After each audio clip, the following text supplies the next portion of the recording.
Generative AI is shaking up the art world and not everyone is happy about it. Some say it's the end of creativity, while others, they see it as a revolution. So is AI the villain or the next big thing for artists? I'm Thor, and today we're diving into the fears, the possibilities, and what this really means for the future of creativity. Let's break it down and let's figure out what generative AI really means for us artists.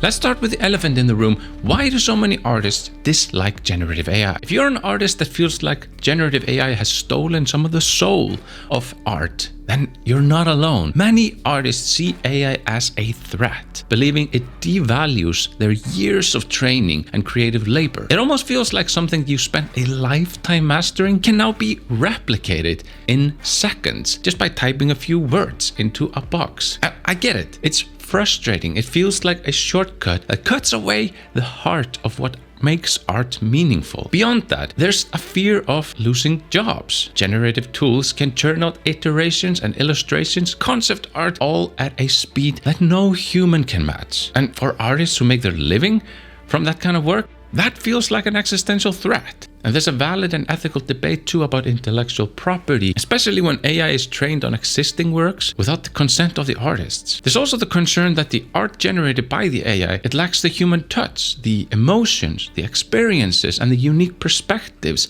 that make a piece of art resonate on a deeper level. But here's how I see it. We've been here before. Think back to the 1990s when digital art tools like Photoshop first emerged.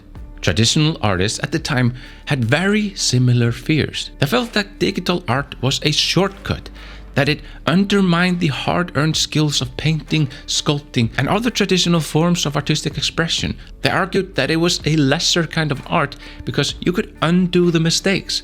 You could change colors instantly. You didn't have to get paint on your fingers. The early reaction was very much what we're seeing now with generative AI.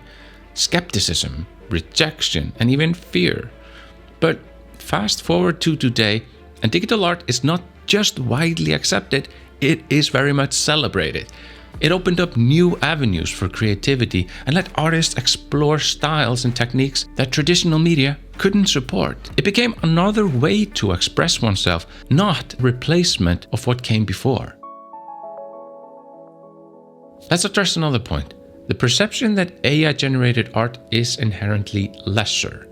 Okay, there's been studies that show that people tend to devalue art if they know that it's AI generated, even if they can't tell the difference visually. This implicit bias is something that we need to confront as a community. If we judge art purely based on its origin, are we perhaps missing out on the potential of what this art is trying to communicate or evoke? And that's what brings us to generative AI. It's not here to replace artists.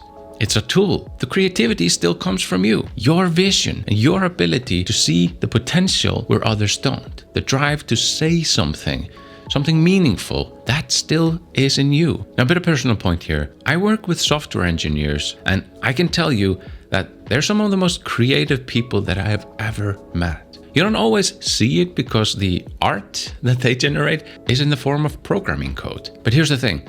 They too face the fear of being replaced. Generative AI can now write code also, just in the same way as it can create art. But instead of resisting it, many of them are learning to use it to push the boundaries to do what they couldn't do alone. Let's take an example. Software engineers, programmers, they can now generate art. They can create highly realistic portrait photos in any style imaginable. Artists can now also generate code. So what used to be the domain of the programmer now has overlapped into the domain of the artist. The artist now doesn't have to spend months or years learning how to program in a single programming language. They can program in pretty much any programming language just by using simple prompts. So artists can create code and developers can create art. And this applies to everyone. Anyone can now generate code, generate art, generate business plans, marketing content. I think we're living in a very fascinating time in history. I'm actually working on a beginner's course in coding with AI. So if you want to learn the ins and outs of AI programming, then make sure to subscribe if you don't want to miss it. So what do you think? Can generative AI be a partner in creativity rather than a threat? Head over to the new community page on artanddesign.tv/community, the links are in the description, and share your views. Discuss traditional art versus generative art, or anything else that inspires you. Until next time, I'm Thor. Keep creating. See you in the next video. Bye bye.